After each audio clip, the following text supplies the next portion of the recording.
नमस्कार साथियों, आज हम एक ऐसे सेक्टर के बारे में बात करने जा रहे हैं जो हर व्यक्ति की ज़िंदगी से जुड़ा हुआ है और जो इंसान की एक बुनियादी ज़रूरत को पूरा करता है। जी हाँ, हम बात कर रहे हैं रियल एस्टेट सेक्टर की।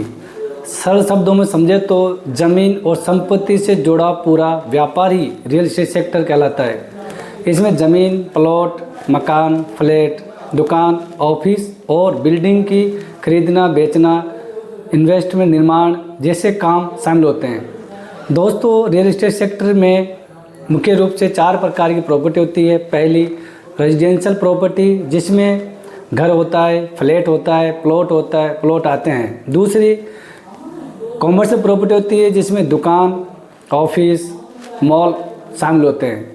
तीसरी इंडस्ट्रियल प्रॉपर्टी होती है, जिसमें फैक्ट्री हो गया, वेयरहाउस हो गया, इंडस्ट्रियल प्लॉट आते हैं। और चौथी लैंड और एग्रीकल्चर प्रॉपर्टी, जिसमें ज़मीन या फार्म लैंड शामिल होती है। दोस्तों, रियल एस्टेट केवल एक बिजनेस नहीं है, बल्कि ये इंसान की बुनियादी ज़रूरत से जुड़ा हुआ क्षेत्र है। इंसान की 3 मुख्य ज़रूरतें मानी जाती है: रोटी, कपड़ा और मकान।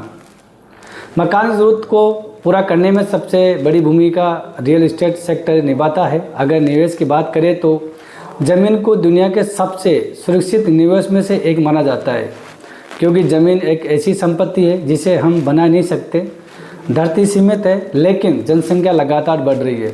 इसी कारण ज़मीन की मांग समय के साथ लगातार बढ़ती रहती है।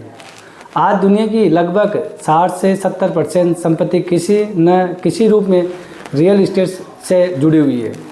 अगर भारत की बात करें तो भारत एक तेज़ी से विकसित होने वाला देश है।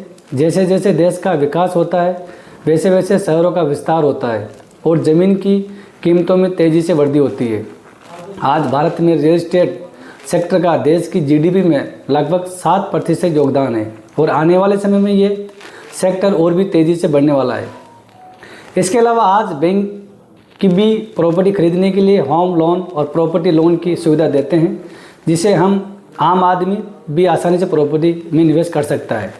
इसलिए कहा जाता है कि अगर सही जगह सही समय पर ज़मीन में निवेश किया जाए तो ये भविष्य के लिए सबसे मजबूत और सुरक्षित निवेश साबित हो सकता है। धन्यवाद। Ramjilal Meena, real estate adviser, Jaipur.